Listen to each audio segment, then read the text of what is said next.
Hello, Head Start boys and girls. It's Miss Siobhan here. Today I'm going to be reading you one of my favorite books, Madeline. So here we go.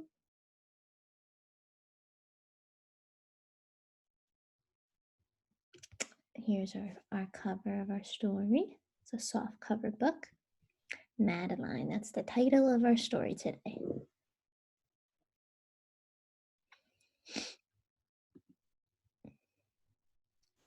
And here we go. Madeline. In an old house in Paris that was covered with vines, look at that old house, all those vines, lived 12 little girls in 2 straight lines. In 2 straight lines, they broke their bread. I wonder what you think broke their bread means. That's something we don't really say at our school. But it looks to me like they're eating food. And they're having lunch or dinner. So maybe breaking their bread means they're eating a meal together. And brushed their teeth and went to bed. They smiled at the good and frowned at the bad. And sometimes they were really quite sad. They left the house at 9:30 in 2 straight lines. In rain or shine.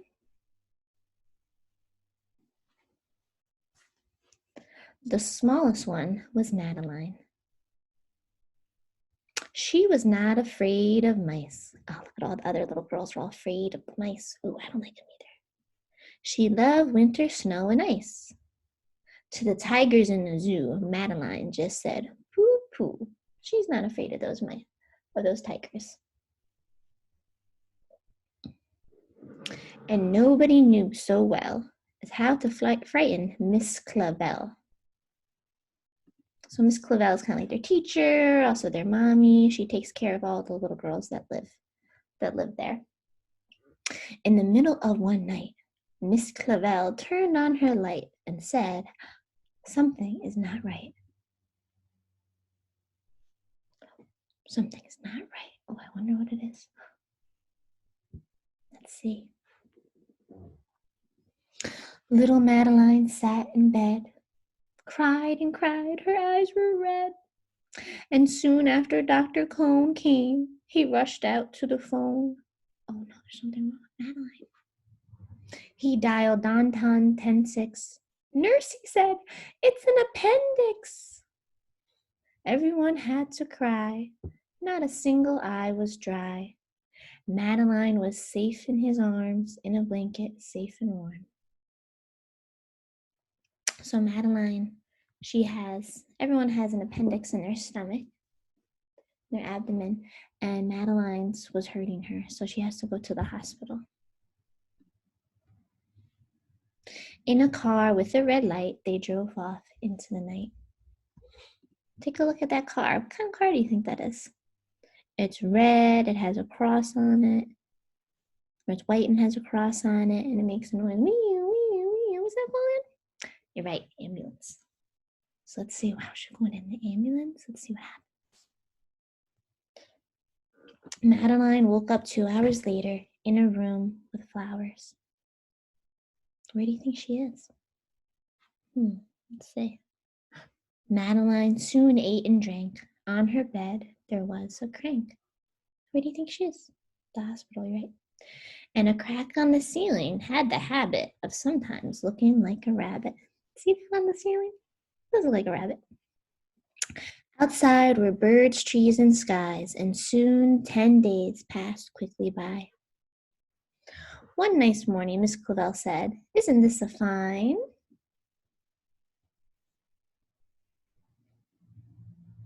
day to visit Madeline?" Ooh, what are they bringing Madeline? Flowers, you're right. Visitors from 2 to 4 read a sign outside the door, so they can only visit her from certain hours. Tiptoeing with solemn faces, with some flowers and a vase.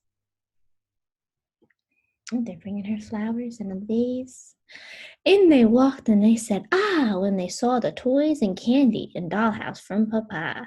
But the biggest surprise by far, on her stomach was a scar. It's where the doctors had to remove her appendix. And then they stitched her back up and she'll be okay.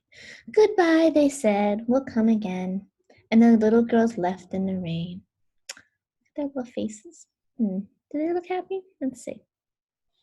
They went home and broke their bread, brushed their teeth, and went to bed. Look at that one little spot is missing where Madeline sleeps. In the middle of the night, Miss Clavell turned on her light and said, something is not right. And afraid of a disaster, Miss Clavell ran faster and faster.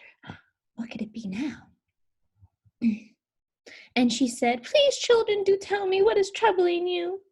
And all the little girls cried, boo-hoo, we want to have our appendix out too. Why would they want to have their appendix out? You know, that would hurt a lot. What do you think? Why would they want their appendix out? Let's see. I wouldn't want to go to the hospital.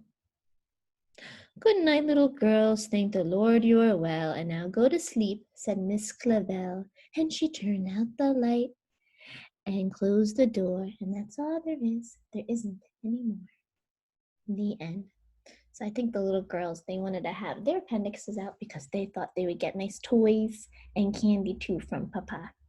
But you really don't want to have to go to the hospital if you don't need to. Thank you so much for listening.